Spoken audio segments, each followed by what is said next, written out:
Good morning. We are now going to start our budget first hearing, I guess is the way to describe it, of the budget. But we'll start with Ernie, Commissioner Reynolds, leading us in a moment of prayer and inspiration, followed by Commissioner Steve Fuller in the Pledge of Allegiance. Father, we thank you today for your guidance and for health and for this nation and our state and our county. We pray for your continued guidance as we approach this budget, and we pray we seek you each day, and may we remember those two who have suffered recently in incidents of this county and have put their lives on the line, and we pray for your healing. Help us today to always be ones that would seek your guidance and love you, that we could reach out and be what we should be to this community and to all of our fellow men. We thank you for today, and guide us and teach us each day. In Jesus' name I ask. Amen.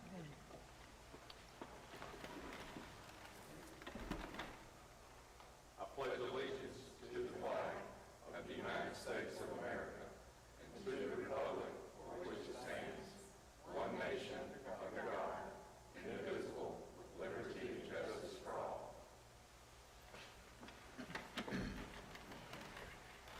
Before we actually begin the meeting, we have Jared Holly and Swede Sullivan here from our new health insurance brokers, and they have some good news and some things they want to present to us. So I thought, since it's pertinent to the budget, it'd be nice to start off with y'all. Yep. Well, thanks. Once again, I'm Swede Sullivan with J. Smith & Ear, and Jared Holly with JSL. Kind of like Michelle said, we have nothing but really good news today. Jared and I have been working on the benefits renewals for a couple of months now, and basically, what we originally received from Anthem as well as other insurance companies, after everything we've done as far as the medical and the RX goes, we are happy to say that the health insurance with Anthem, it's a no increase, and they are giving us a $50,000 wellness fund, and there's no changes to the contract or benefits. Now, the process that we went through, we sent the health insurance to, Cigna, Aetna, Humana, as well as third-party administrators, United Healthcare.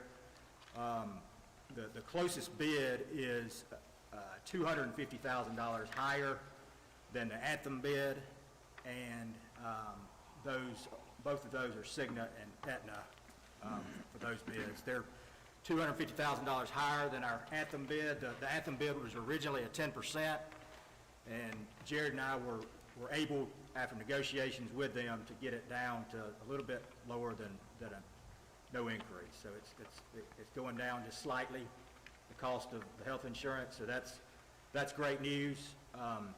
The dental insurance, we shopped as well with a bunch of insurance carriers, and we're happy to say that, and this is a coverage that the employees actually pay, and those premiums, we can either go with a 5% reduction in premium. Those premiums will be 5% less than this year, or we can do a 2-year contract, and those premiums will be 3% less than what we're currently paying. So, moving on to the vision, IMED is our current carrier. They're offering a no increase. However, we're recommending to move that coverage to Anthem as well. It's good to have the medical, dental, and vision together.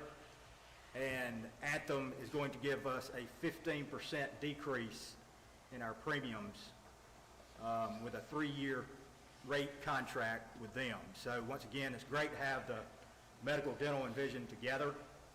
And those rates are locked in for 3 years, and they're 15% lower than what our employees are paying now. Or we can stay with IMED, and that's a no increase. So, the there's benefit enhancements with Anthem, and it's the same network, so we feel like it's a good idea to take a good look at Anthem. The basic life insurance, our current coverage is with Cigna. We've got a no increase there. However, we shopped the coverage on the life insurance, and we found that Mutual of Omaha is going to offer us rates that are 32% lower than our current rates. So that's paid for by the county. We can get premiums at 32% less than current, and they are also offering us $7,500 towards our wellness fund. So that would help in us building the wellness platform that we discussed earlier, and we feel like it'd be a good idea. The voluntary life, the long-term disability, and the short-term disability, we recommend, if we're going to move the basic life to Mutual of Omaha from Cigna, we recommend moving the voluntary life to Mutual of Omaha as well. It just makes sense, as well as the long-term disability and short-term disability, and those coverages will be a no increase as well. And then, often it can be somewhat of a pain to move these coverages, but we've talked to Ms. Ann, and we feel like Mutual of Omaha is willing to take over the current coverage we have and just move that over to Mutual of Omaha paper, so it'll be very, very easy on our employees. So, quite frankly, it's just all good news. I think it's important that it's good that Anthem came back at a no increase, because our employees, seem to like Anthem or Blue Cross Blue Shield. So, that's good, and it'll be good to have the medical, dental, and vision. That we'll have one card if we move the vision to Anthem, so it'll simplify things for the employees as well. So that's really it. We appreciate you guys allowing us to come and present the good news. And if you have any questions, please. Mr. Sullivan, I've got a question. As far as the claim history last year, how did that look, and is that at a level, obviously you want that to be as low as it possibly can be, but was it at a threshold that's good for a county our size, looking at roughly 600 employees, or where do we look as far as claims? Clint, I have those numbers in front of me, and we can share them in distribution if that's needed, but we have to look at this on a rolling 12-month basis, so obviously the contract expires in June, so we've got a couple more months on that contract to have a full 12-month picture. However, on a rolling 12 from March of 20 through February of this year, the county incurred claims of $5.6 million, and that represents about a 91% loss ratio on our expected funding, or an 87% loss ratio on our maximum funding, and that's all claims incurred. So it doesn't account for any claims where stop loss has paid. So if you back out what stop loss has paid, which has been roughly $750,000, we're running about 79% of our expected and 76% of max. So that being said, the 91% and 87% numbers are a little higher than target, but once you back out the pooling, 79 and 76% loss ratios is well within target. Okay, thank you. And there's a good bit of detail in this book. We will not go through those today. We know you guys have a lot going on, but all the quotes are included in this book here, the medical, dental, every line item. So feel free to contact Jared and I, Michelle and Ann. They both have our cell numbers. If you have any questions, feel free to contact us anytime you would like, and we can get the answers for you. All right, you're going to move vision to Anthem. Are the employees going to be able to keep their doctors? Is Anthem, are they in the network?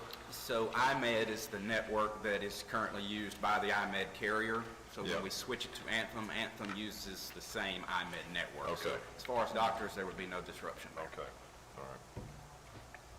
And on the dental coverage, the out-of-network benefits are much better with Anthem than they are with our current contract.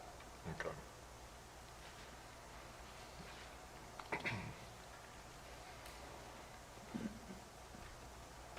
Well, seeing and hearing no other questions or comments, thank you both for being here. Thank you so much. And excited to have you on board as our brokers, so.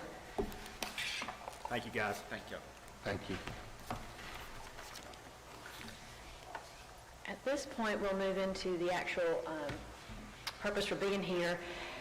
As having been a district commissioner, I always thought it was a little weird that the charter was written that the chairman provides a budget, a budget to be advertised in May, but not voted on until June.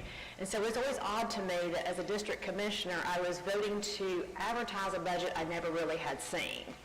And last year it kind of went that same way because with COVID we all got turned around. I did really like how last year we went over the budget line by line. It was tedious, but I felt like we all knew exactly where the money was to proceed this past year. So at this point what I've done, and with the help of Alicia and all the department heads, we actually moved the timeline up. So by doing this first reading, I guess, hopefully by the time we advertise the budget in May, you will have sort of know what's in there. So if the public asks you questions, you'll be ahead of the game than we were last year. That said, things can still change between now and June. But as a whole, I think we'll be in a much better place. We all know our fund balance is where it's supposed to be. George, Tommy, you both know we're sitting very nicely with a savings account to be very good supportive of this county in case something like COVID happened. We were able to weather through it. I have put in a salary increase in this budget, mainly because employees, we've all said it many times, are our greatest asset. I've always stood behind a cash register, been a retail employee, but I've come to realize that even though we don't necessarily have cash registers at every employee's desk, we are a service industry. Carroll County cannot run without its people to serve the citizens. It's been quite a while. Ann did a very nice sheet that I'll get copies for to let you know exactly, especially the newer commissioners, how long it's been since any employee's gotten a raise. And the years we did give bonuses, so I will get that to you on the break. I welcome Theron Gay, our facilitator today. Thank you very much for joining us and helping us go through this. Theron, I, and Alicia have gone through this line by line to make sure we've dotted I's and T's, and Theron last night was texting us both almost late into the evening, double-checking things too. His experience from Coweta County and Meriwether has proved invaluable once again. So at this point, I'm going to turn it over to Theron. Do you have anything you'd like to start off with, or we'll move straight to... I'd like to, get started this morning by saying good morning. I appreciate the opportunity to come and work with you guys. Okay, is that better? Again, I thank y'all for the opportunity to come and work with y'all today. And as the chairman said, that we worked with her and Alicia and reviewing the fiscal year 22 proposed budget. And I will say Carroll County is very blessed to have talented and dedicated staff. And Alicia has done a tremendous job, as usual, along with the rest of your staff. They're right on top of everything. And even weekends, I'm getting notes of the coming meeting and everything, so I appreciate that. Today, you guys are going to be presented with a balanced budget. Okay, revenue projections are going to equal the expenditures. Very important. As we discuss the budget, please keep in mind that if we increase this line or that line, we've either got to increase our revenue or we have to cut from somewhere else to keep that as a balanced budget. Now, revenue projections are based on maintaining the current millage rate, and by reviewing historic revenues with projected increases as we've seen in a few lines. As the chairman said earlier, the budget includes much-needed cost-of-board increases for the employees. You guys, again, have talented employees, and they're really great. I know it's been a while. I know this board struggled, and y'all have worked very hard to try to address that issue. And I, as an employee and former employees, I appreciate that. Again, it is a balanced budget, and with revenues equal to expenses. And my recommendation today is for us just to review the revenue projections, followed by a review of the budget expenditures. And as we go through it in detail, we'd be happy to answer any questions that anyone has. And there are a few things that we'll probably want to highlight and point out as well. So that would be my statement this morning, and we can move forward from there. Alicia? Good morning, Commissioners, and thank y'all for taking the time out of your day to come and talk with us about the budget. This is probably one of the most important parts of running the county business, and like Theron said, there's been a tremendous amount of time put into this by the chairman, him, myself, and all of the department heads have weighed in individually on their own department. I think I have personally had conversations with all the department heads, most of the elected officials.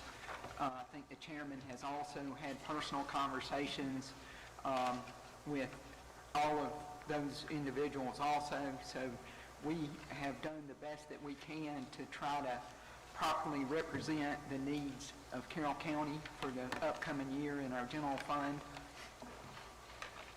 For our revenue, I went to this year, as we're progressing through fiscal year 2021, and I made an effort to try to forecast where we would be at the end of June. And as it stands right now, I see us being somewhere between $59 and $60 million in revenue. So in this FY2022 budget, we have set our revenue budget at $59,067,566. So we're not anticipating a tremendous growth year over year in our revenue. There are some line items that we are showing some growth in, and there are some line items where that growth is occurred, and we're just moving from last year to this year. In our current year property tax, we are looking at growth there. We've been trending at about 6% per year in growth in value. If you take last year's budget, then you add 6% to it, you don't get to the amount that we're forecasting here. So we don't know exactly what that growth is going to be until we get our tax digest, and that typically happens around the end of May, 1st of June. So it's very difficult to say exactly what your property taxes are going to be until you get that tax digest number, but we have to forecast at this point in time and look forward. There is also a nice growth in TVAT tax of $1 million. That is supported through this year's current revenue. Actually, we're looking at 4.75 on TVAT, and this year we're going to come in at over $5 million. So I was kind of taking into consideration there if we had a pullback in the automotive market, that we might not sell quite as many cars, and that might contribute to a little bit less in TVAT. But you read the paper and they're not manufacturing as many as they have demand for because they didn't order enough chips. So if they get the chips, then next year could be as good or better than this year. It's, those things are kind of hard to say. Sales tax is the next biggest line item in our revenue budget, and it has done extremely well this year. I'm just shocked at how well it's done. It could end the year at around $13 million, depending on how the next few months go. I've projected it at $12.2 million, but that is supported by current collection. So I'm pretty confident that we will be okay with that. Even if we had a bit of a pullback from this year, we would still, unless we go into, a huge downturn, I think we're still good with that number. Our local insurance premium tax actually came in at $5,050,000 this year, so I'm forecasting that for next year. It has seen year-over-year growth, so I would expect there would be some growth, but that's hard to forecast. And it hadn't been a consistent amount of growth. It grew pretty fast for a while, and the growth has slowed down some.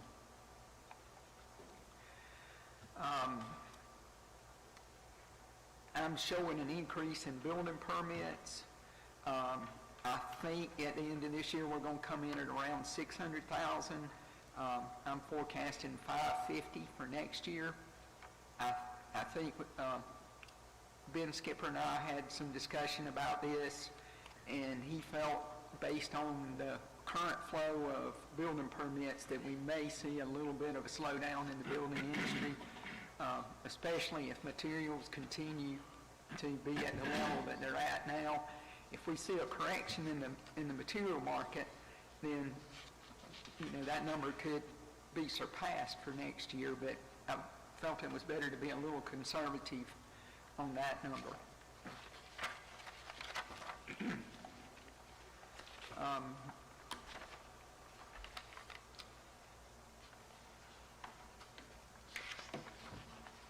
You will see on the second page, about a third of the way down, on intergovernmental revenue, we had added that into the budget last year due to an accounting change. And after last year's audit, me and the auditor sat down and had a discussion and decided to change it back. That changing it back to the way it used to be was more representative of the way we wanted to show it in the financial statements. So we've removed that number from our budget. Now, that was a flow-through number, so there was an expense to offset it. So the expense has also been removed from this budget. So we took away some revenue, we took away some expense. And that's how that kind of works out. On our commissions, we've seen an uptick in commission revenue, and so I've increased the budget to reflect our current levels there. Inmate housing, we have seen a pretty significant decrease in that. That, according to the warden, is due to COVID and them not transferring inmates into our facility. We've been down, and I may not be able to get the numbers exactly right, but I think we're at about 240 inmates capacity, and we've been somewhere around 160, 170. I think I know Commissioner Chance, he had communicated some information to you. So I'm forecasting that we're going to continue to see. I think they have actually released a lot of inmates too. So I'm not even sure that the inmates are in the system to bring our way. So I'm just forecasting a decrease there. Now, at the jail, we've actually seen a little bit of an increase, and I think it's because we're holding people longer in the jail, and they're not going to trial as quick. So the state has reimbursed us more money. So with the thought of the CI not getting those inmates, then the thought would be that they may be sitting at our jail longer. So that was the thought process in increasing that line by $40,000.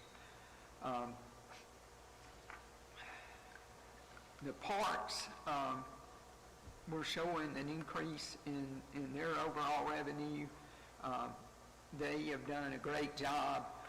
COVID, I think, has helped parks. People just want to get out and go and do something. In our local parks, it is a great place to do it, especially if you can't go to the beach or to the mountains or wherever. Now, travel's freeing up, but we are still seeing capacity crowds at our parks. I think so far for the last 3 or 4 weekends, Tanner and Little Tallapoosa's camping facilities have been full over the weekend. So I'm very encouraged about our parks revenue. Recreation also has been up. I think the change in leadership out there has been good. We're seeing concession revenues up tremendously. We're seeing participation rates up in the programs. We're seeing travel tournaments booked. I think we're booked out all the way through the end of July. And those don't happen if the weather doesn't cooperate. But, you know, if we get good weather, we're going to be filling up that park facility out there, which means more in gate revenue and more in concession revenue. So I think Thad's doing a great job of finding alternate uses for our fields out there. And we did take a little bit off of the gymnastics program. They saw a downturn in COVID. The participation has picked back up since COVID, but I'm not sure that we're going to get to that full level. And they also had some meat revenue in that 215 from last year that we weren't able to have due to COVID. Hopefully, we're going to see I think most of the local high schools now have gymnastics teams. So if they want to have a local meet, Carroll County or City of Carrollton have the only two facilities that are big enough to host a meet. So I think that's in our favor as far as the gymnastics. I think the building of that facility out there was very timely, especially with the local high schools, that becoming an event for the high school kids. And so I think we'll continue to see that program grow as time goes along. Go to page 3.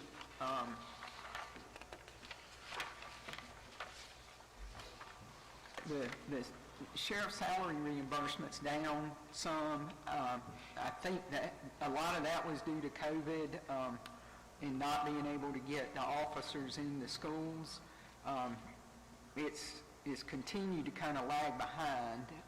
So I just took a conservative approach there. If that could possibly turn around, but I felt like it was better to take that number a little bit lower in case they couldn't get those officers into the schools. Our state court fines, in fact, everything going through state court has increased all the way through COVID pretty much. Our fines are up.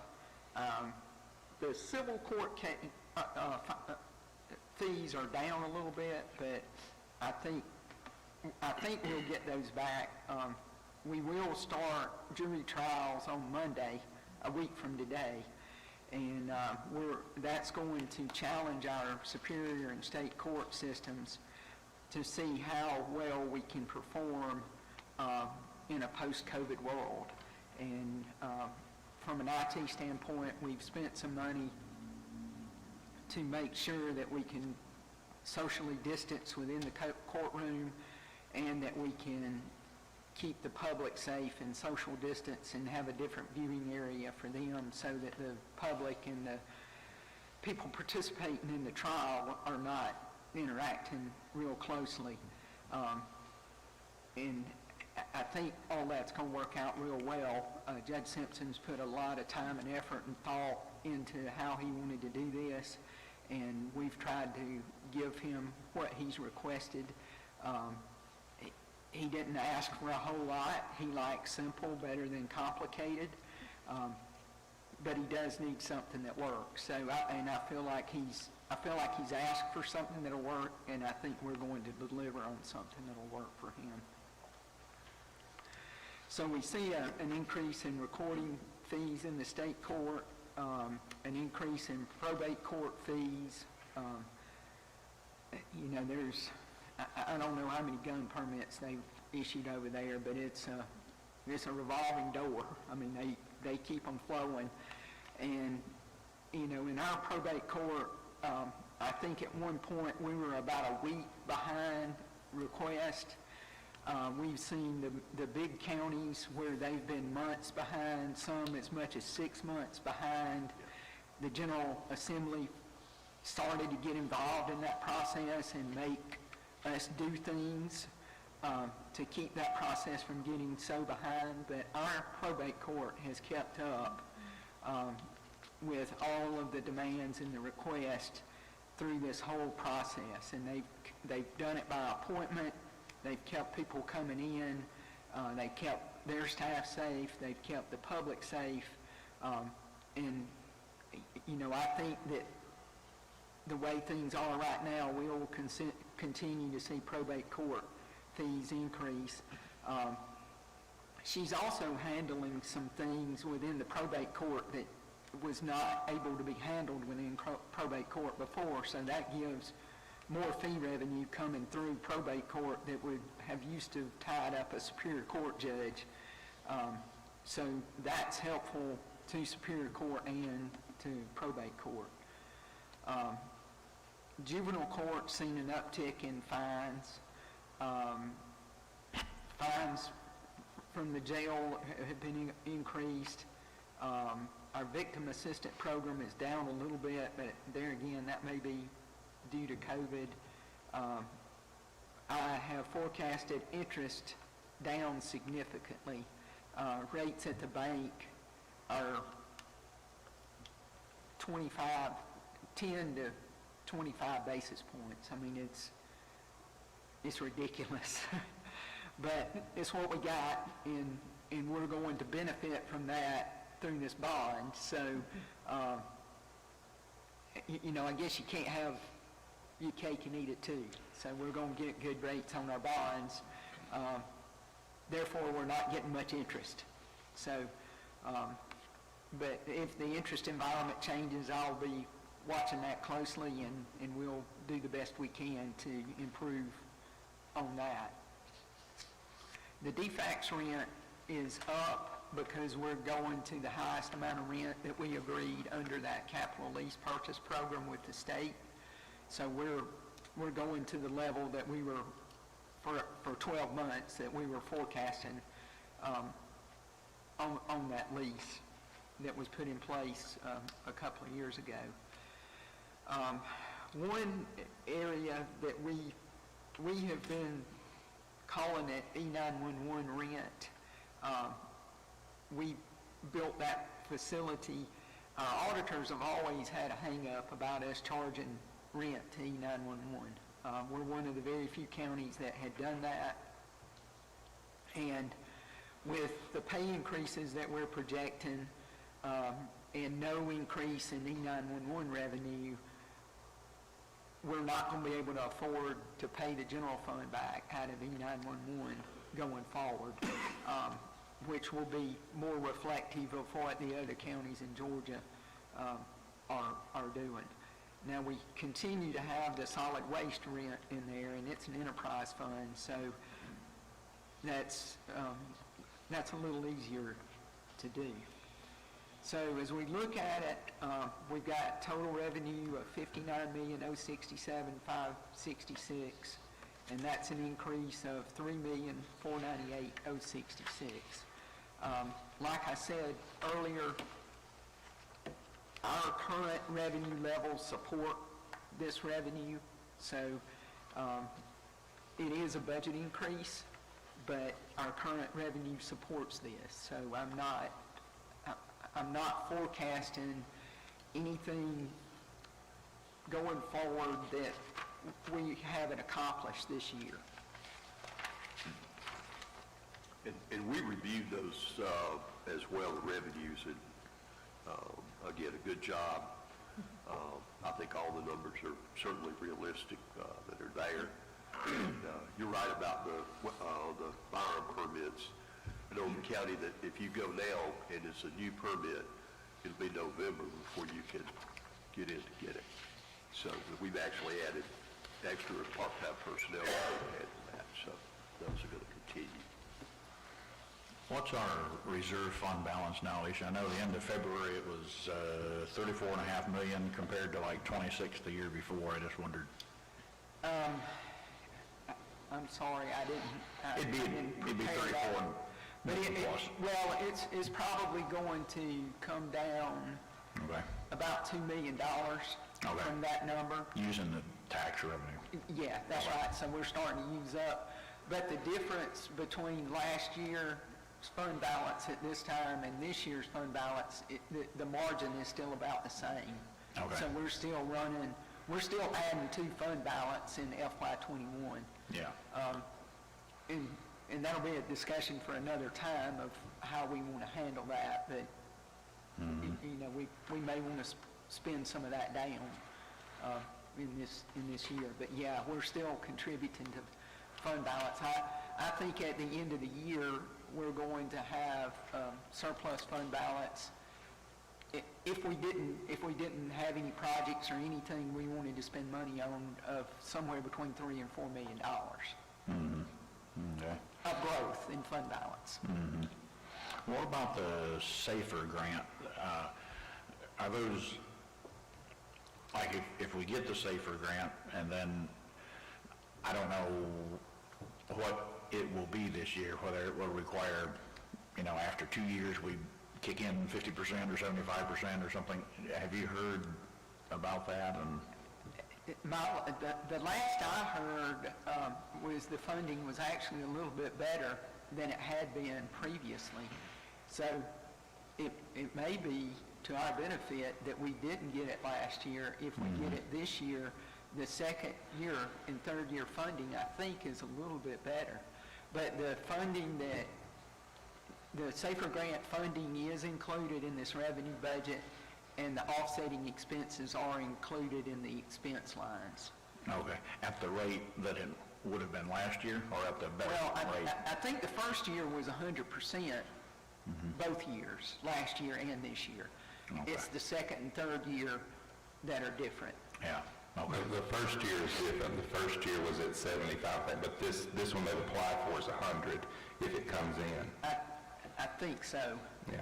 These Okay. I haven't looked at this and, No, I'm saying it is after my conversation with the chief.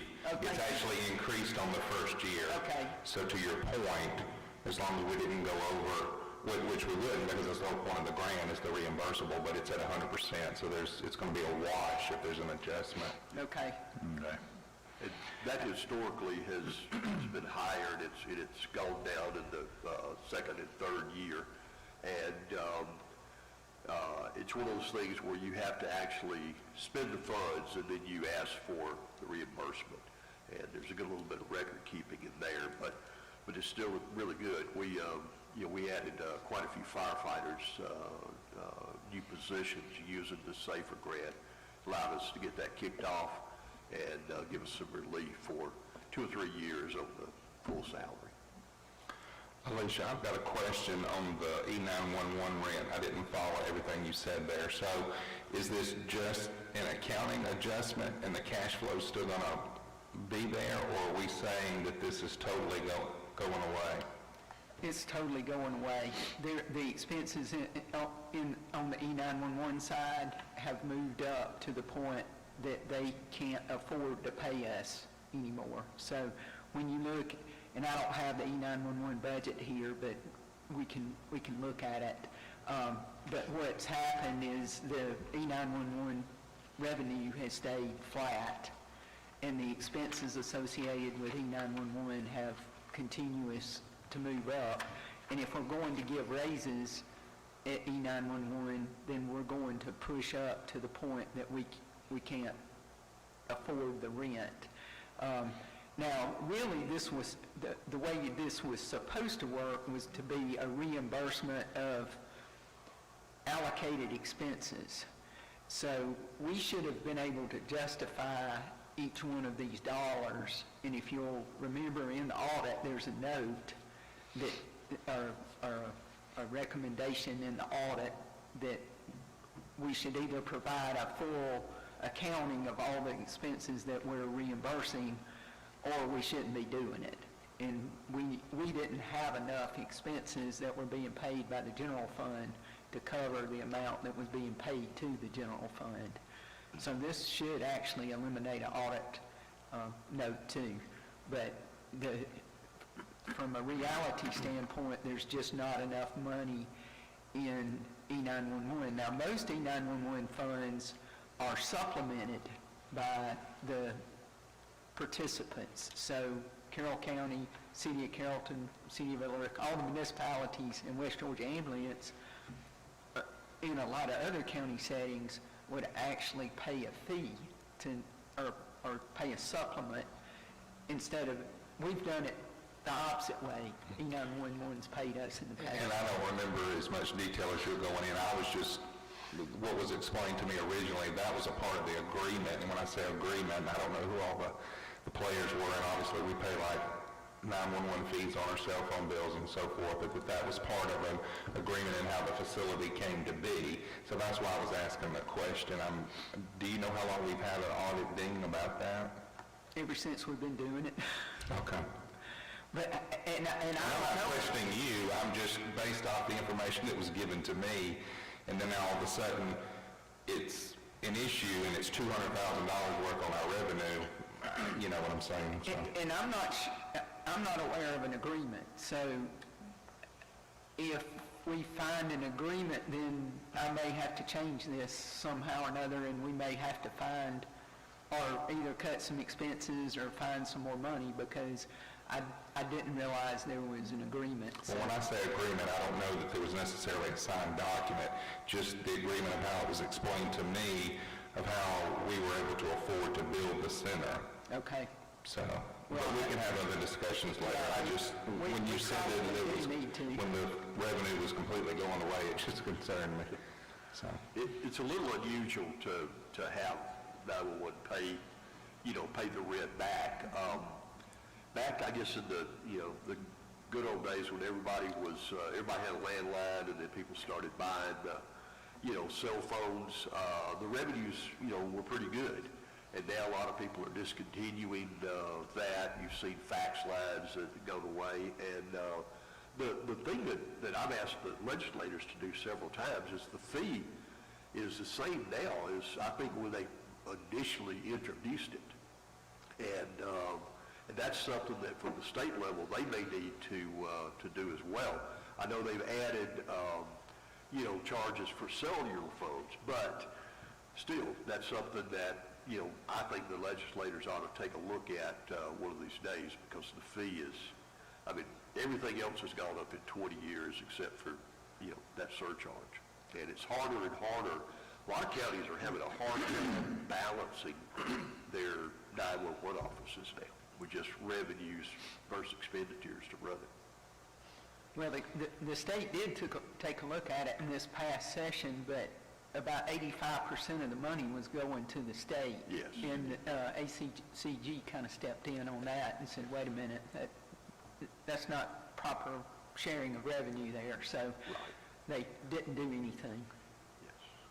Hopefully they'll take a look at that again one of these days. If not, everybody's going to get to a point where general funds are going to be subsidizing 911 if something doesn't happen with it, somewhere down the line.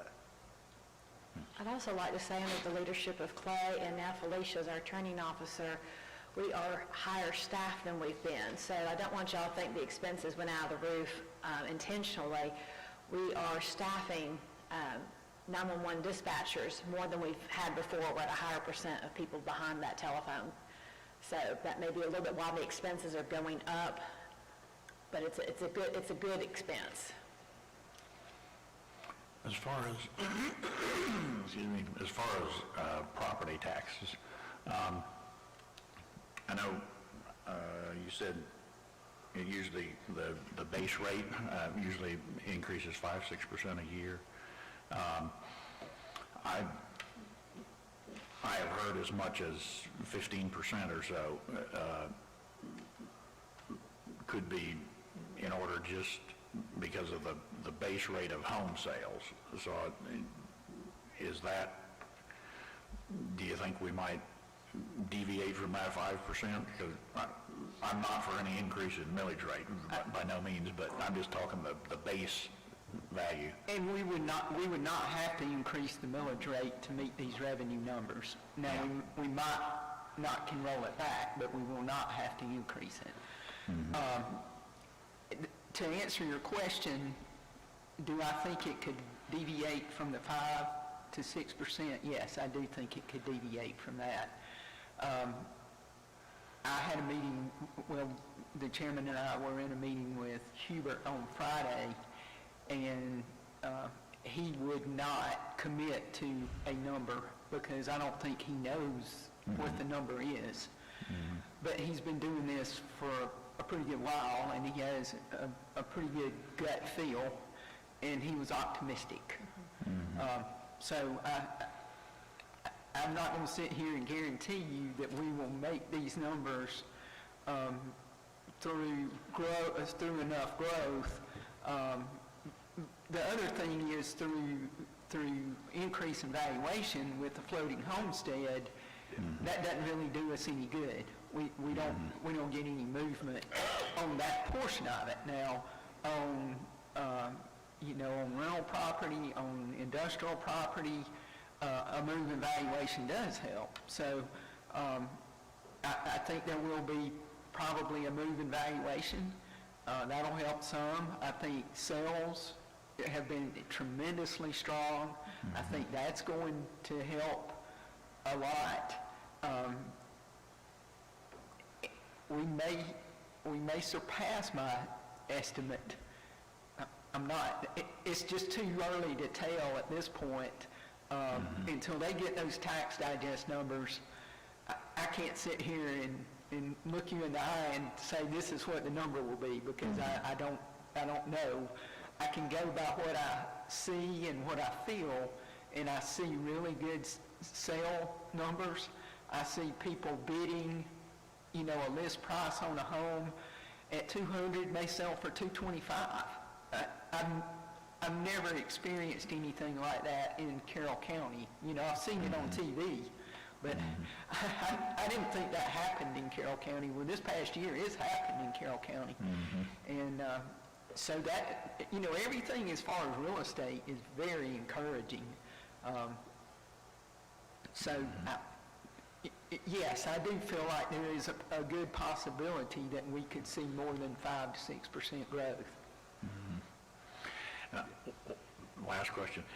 What about the, I know I've asked this before, have we heard yet at all, and I know this will just be a one-time shot in the arm of X amount, but that next federal stimulus money, where that might be and when we might?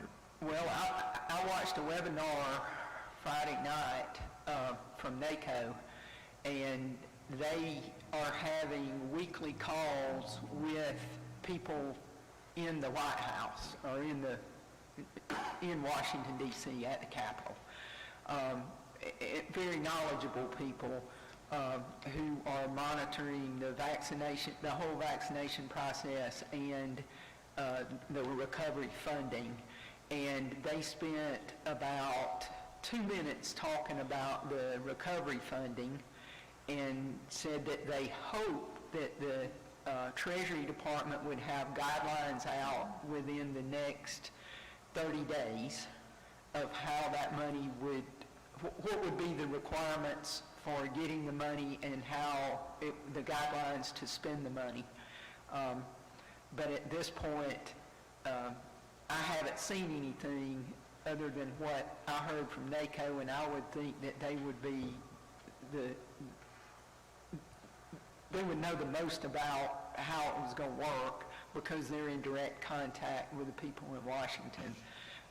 One thing I can say is at least this time they haven't put guidelines out there and changed them every week. Last year they were putting guidelines out and making constant changes to them, and we were having to re-strategize, and it ended up that none of our 20 strategies that we came up with in the prior 10 weeks worked because in the end it was totally different than anything they had said in the past. So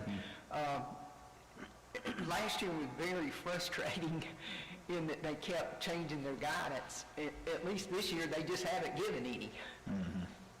I'll echo that. I was on the phone with the incoming ACCG president just a couple of days ago, and he mentioned the same thing, that he expected us to get funds in the next 4 to 6 weeks. But there again, the National Association of County Commissioners has been working with the U.S. Treasury, and again, that guidance has not been sent out, but it really doesn't supplement your general fund.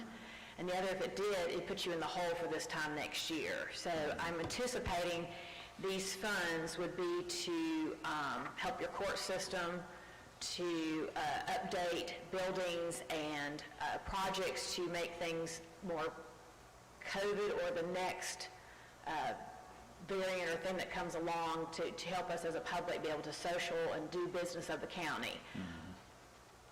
Okay. But Would you're you not right. echo that from Meriwether? Same thing, you haven't heard Absolutely. anything? No, we've listened to the same webinars, and there's really been no clear direction yet of, what to do with those funds.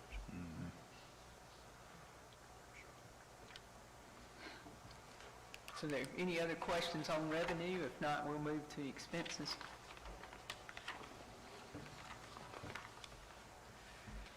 Now, I tried to do similar to what we did last year. So in the revenue and the expense, we got FY21 budget, and then we've got the proposed budget for 22. I did the same thing on the expense side.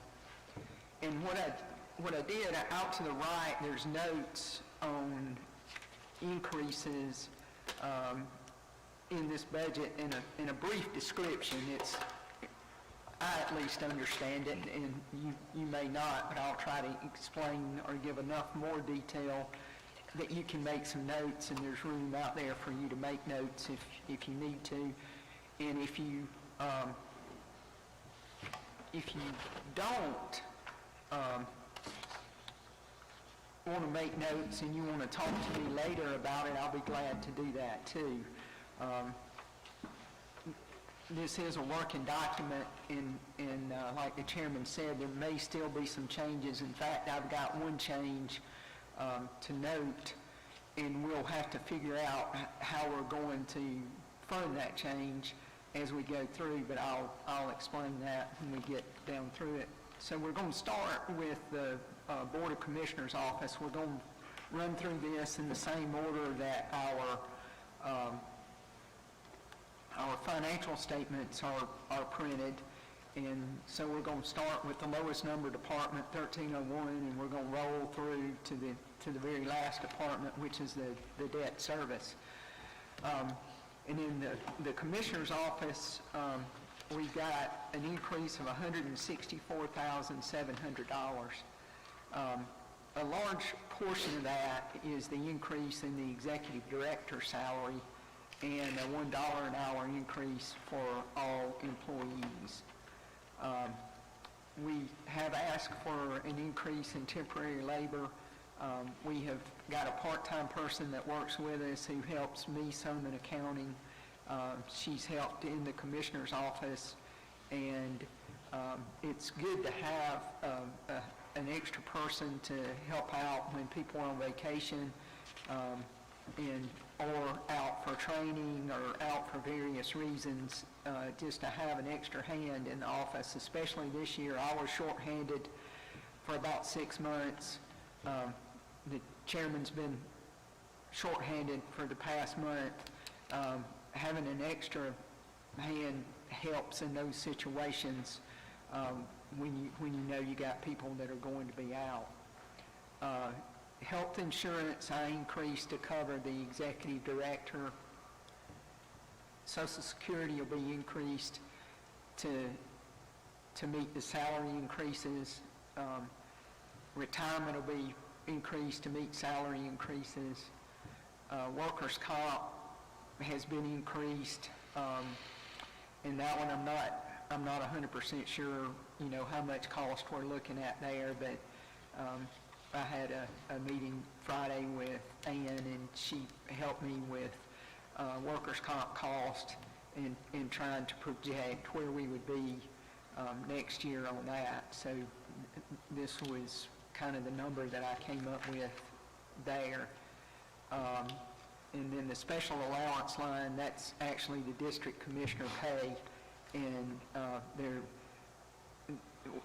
there's a 5% increase, and that was calculated if you take the total dollar an hour across the board for all employees, it equals about a 5% increase in salary. So there would be a 5% increase there. Before we move on, I want to remind you, the executive director position is not a new one. This is the one that we just voted on, so it's not another person. It's the one we just approved about 2 weeks ago. When will Theron be starting? Believe me, I've been trying to twist his arm.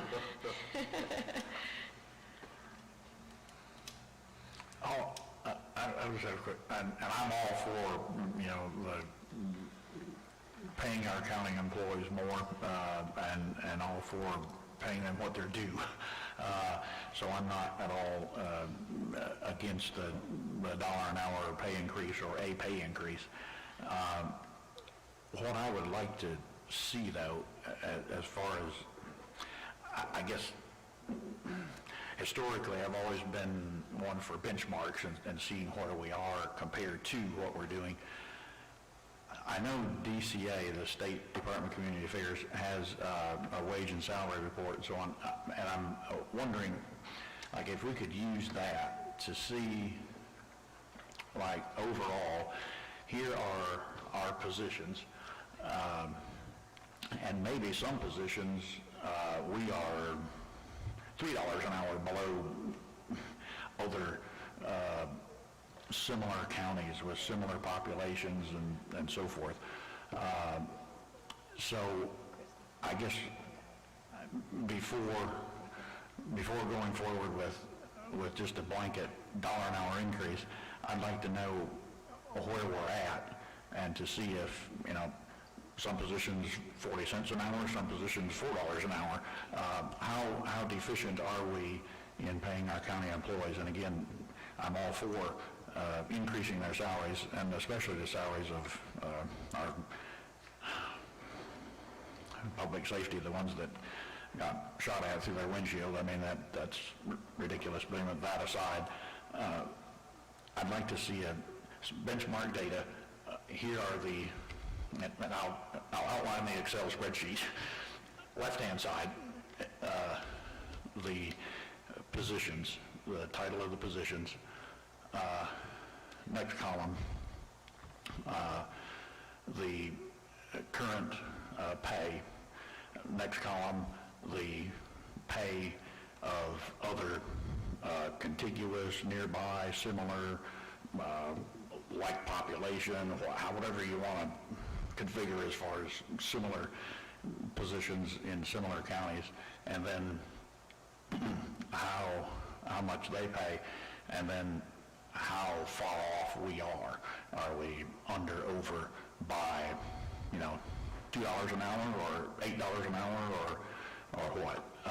Just so we know. And if we want to go ahead with the dollar an hour increase across the board, then at least we know, for this position we're still $3 behind or whatever. Right now, I have no idea. So, and that scares me to not know. It's just like shooting in the dark, I think. I'm going to invite HR. Ann's here today. I'm going to invite you up because we've had this discussion, and she probably can address some of those concerns with you right now. I'm cold. I know. It is cold in here for some of us, yes. Thank you for allowing me to be here. In talking about the DCA survey, Carroll County does participate in that. That survey will come out, we've got last year's, and it's grouped by population. And the hardest thing when you're looking at that survey is knowing if you're comparing apples to apples. So we can certainly provide you with that information, but it's hard to know whether we are really capturing what our employees are doing based on what they do. Michelle mentioned about the pay scale. The history of pay increases.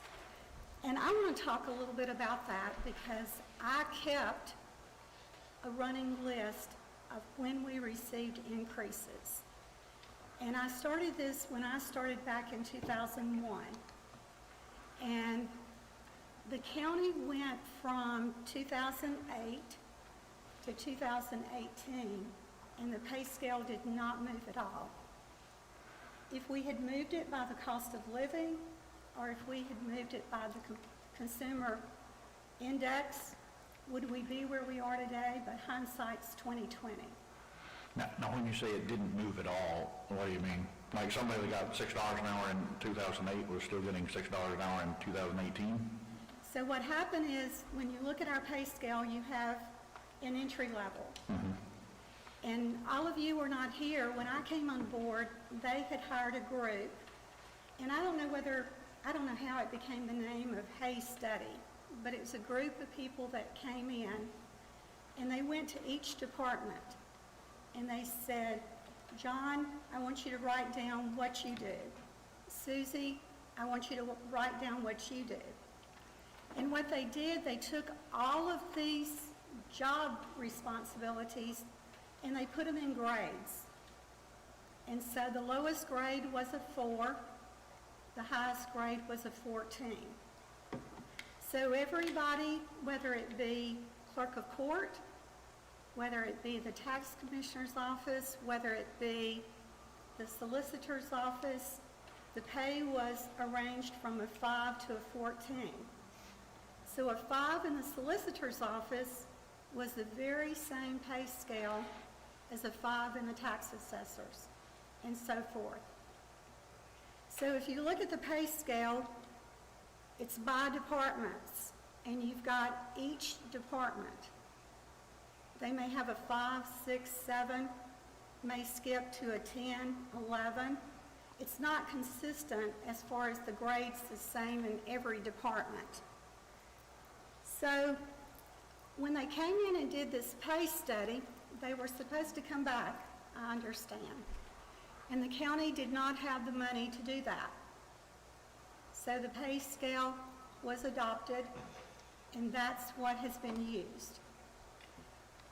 In the early 2000s, we began doing pay for performance, and we brought a company in, we trained everybody, they did pay for performance, and we tried to move the scale by cost of living, and then anything above that, the employees were graded on their performance. That stopped probably mid-2000s.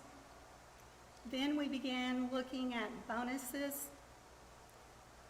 The pay scale did move, and last time it moved was 2008. It did move again until 16. So what we saw was when somebody came in the door in 2008, let's say they started at $12. At 6 months, the end of a probationary period, maybe they went to $12.50. Well, in 2018, when an employee came in the door, they started at the same pay scale that person in 2008 started. At 6 months, they were making the same thing. I believe in 2016, the pay increase was 5%. In 2018, I believe it was 4. Have you got that in I front of do you? have Diane make copies for us. Okay. I brought my copy, but forgot everyone else's, so she'll bring it in just a second. You'll have a copy of this. So I guess what I'm saying, yes, we can compare, but we are behind. And then after we did, the last pay increase that we got was 4%, the county didn't move the pay scale again. We've given a bonus, we gave hazard pay, and then last year we gave a bonus based on longevity. So yes, I've got that book. I would love for any of you to come in and sit down and us build that.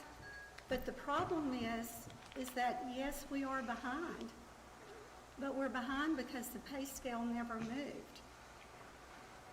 Well, I guess how to say this, where I'm coming from, I'm coming from a history where the state auditor's office, we may have had deficiencies, but we were on top of pay, and we were on top of performance. So, I mean, we knew exactly where we stacked up with other state employees and other states and so on. And we knew exactly where each employee in our department stacked up with similar positions, and we rewarded our top performers, and we had very state-of-the-art, top-of-the-line evaluation systems in place where we knew exactly how each employee was performing, and our managers and directors and could not get by with favoring one person or another. They went through so many reviews that, I mean, you can imagine how anal the Department of Audits would be. And so we just had a very good system, and I guess I'm just somewhat baffled here, in that it's run more like Joe's Lawnmower Shop as far as our pay. It's just, it's not what I would expect from a, 400-person organization, or add in the sheriff's office, you know. It just seems like we have no clue where we're at, position by position, and I would just like to see it a little more, well, a lot more professional, because I fear that we're, and I've heard from some different departments, but there's little to incentivize our top performers, and I don't know if, I mean, our motto at the state auditor's office was, you know, to get the best and the brightest. Well, you can't get the best and the brightest if you're paying 60% of what everybody else is paying. You also can't keep the best and the brightest or your top performers, because if Becky is breaking her neck, doing everything she should and more, and Tommy is deficient and takes off 2 days a week and whatever, doesn't perform at all, and everybody gets the $1 an hour increase or the same increase, I mean, top performers, I wouldn't blame them. I mean, I'd walk out the door myself, and it just, that's what I guess is a little frustrating to me. It's like, come on. I mean, we need to know where we are in our pay. And then if we find out we're at a place where we just can't bring it up, at least we know where we are and we can work toward that. Right now, I don't even know where we are. And that's, 60-70% of our budget or something? I mean, it's absurd to me. So whatever it takes, and again, it's not rocket science. It's not like we're, you know, looking for comparisons between infantile neurosurgeons or something. I mean, we've got 158 other counties that have roughly the same positions. There are other states that have roughly the same positions in their county governments. I mean, we've got ACCG, that's an association of county commissioners. How much easier could it get to have positions down the left side, pay in the middle, and comparison pay for like counties or whatever? I wouldn't think it'd be hard to do that every 2-3 years. So that's where I'm at. I mean, I'm baffled and lost as far as personnel, and that's the biggest by far chunk of our budget. And I'd just like to get a handle on it. I think as a governing board, I would agree and succinct with where you're trying to go with this is where is the standard, where's the benchmark, what are we looking at? So I think, though, if you look at consistency of what the board has done in the past, this is before I even was here, you know, maybe you've got an employee that's making $2 less an hour here than they are in another county, but the other county didn't give a $1,000 bonus, and I think technically we can't call that a bonus by legal terms, but that's the layman's terms of what we call it.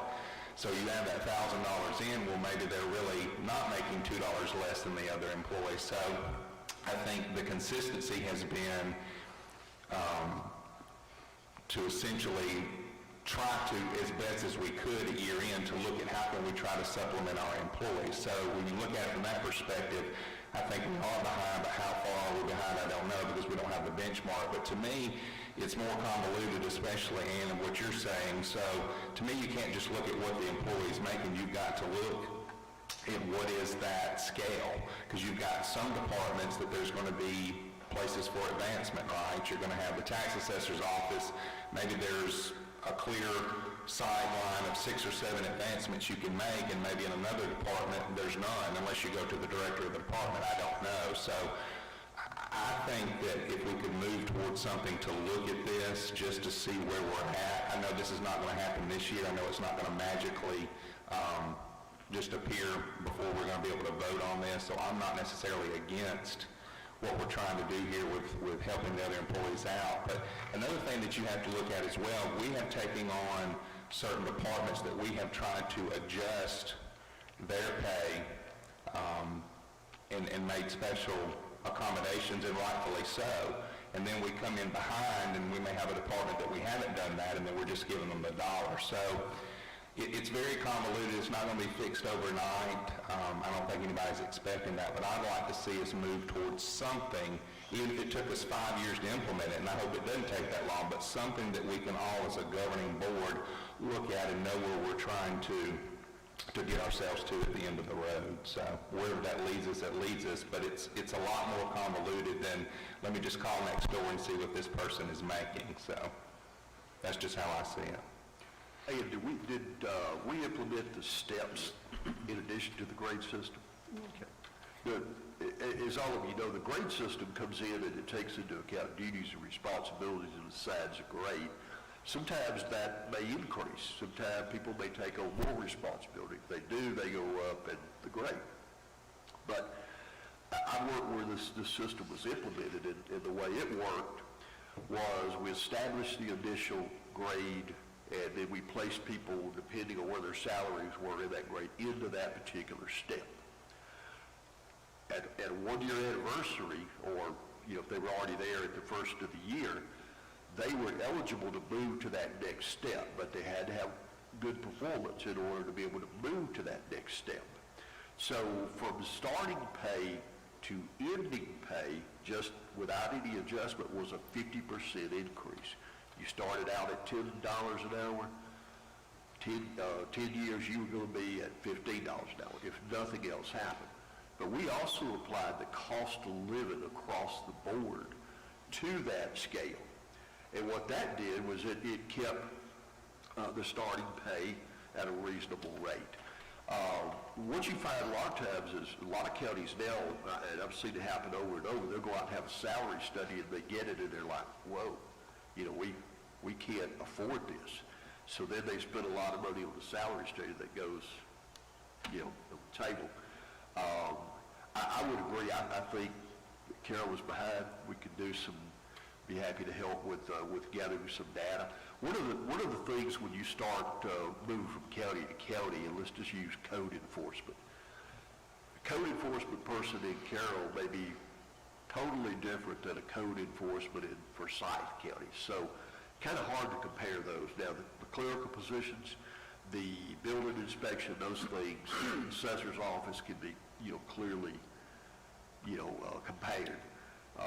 But, we can help and try. But I would say that maybe the first step would be to try to get some pay adjustment and then spend some more time diving into the grading of the various positions and what they need to do. There may be some offices that never come and ask, but their staff may be, they may be in need. I think somebody mentioned the tax assessor's office. We've just had to increase our entry pay for the tax assessor's office because we were not able to keep people. And we were not able to keep them because we would bring them in, they would get trained, they would get tested, and then they would be gone.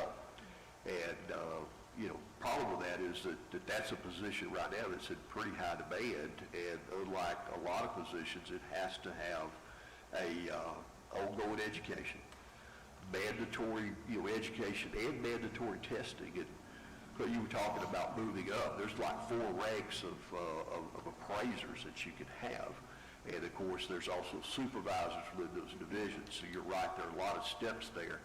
But that's a good example of how, with the surface that may be looked and say, well, it's similar to this, but there's a lot of other factors that go into it as well. But I think you have some of that data. And, yeah. And I think when we spoke earlier, I have that DCA. We participate in that survey. Coweta actually did not participate in it this last year. So I can look at that and pull the information.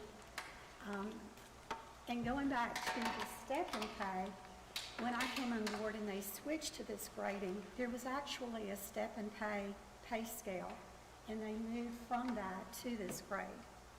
So is our pay scale, it's not where it needs to be, you're absolutely right, but I think we have found in the past it's going to take some money to make it where it needs to be. And I know that when we talk about pay study, that's often the problem, because back in 2001, that's why they didn't come in and do the second phase, is because there was no money to do that second phase. So it just kind of stopped.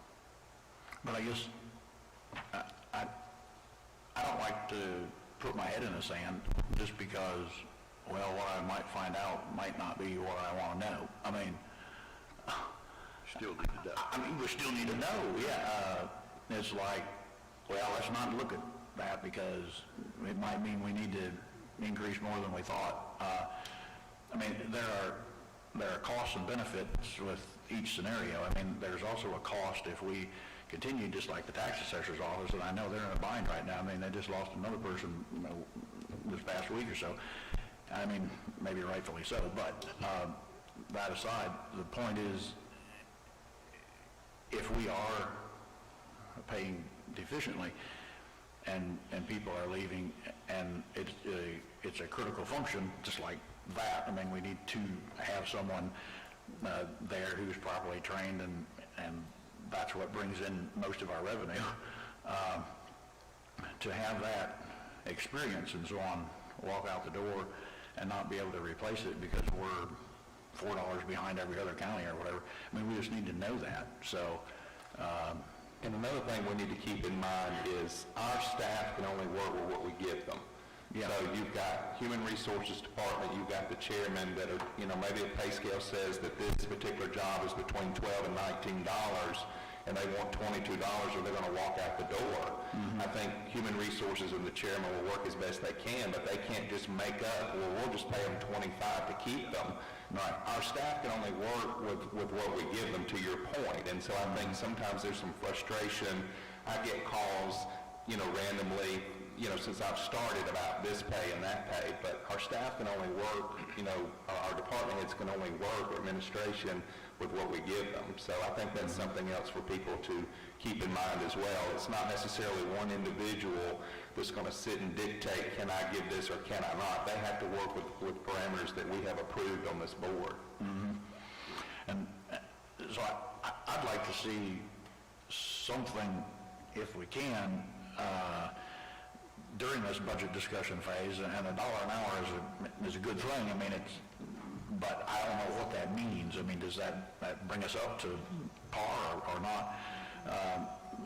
The other thing so I'd like to see during this budget discussion, if it's possible, to just, based on the data that we have readily available, whether that be the DCA wage and survey report or whatever, how our positions stack up. And then if we need to do more follow-up calls or dig into anything a little deeper, maybe we can postpone that until after the budget discussions, but at least we have something to show us where we are.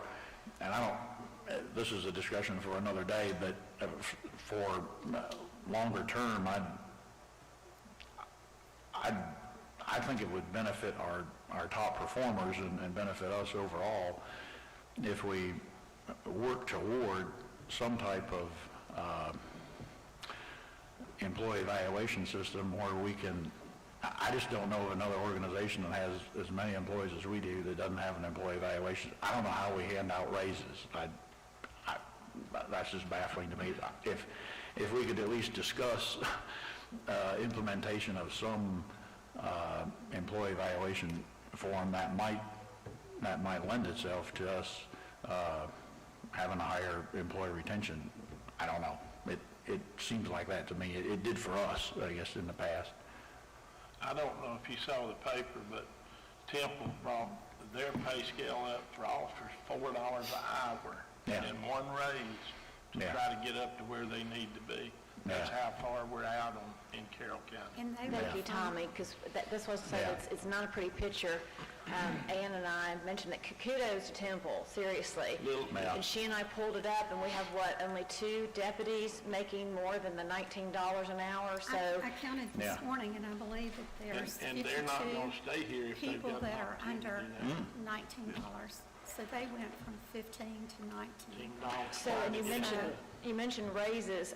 We're not even at a point right this moment that we can fund a performance raise. We don't have those funding, so this is a really good discussion. It's kind of like last year, we've talked about the public defender's rent every year. We finally have made a plan. Now we just got to implement it. So this is the same thing. This is a step in that direction.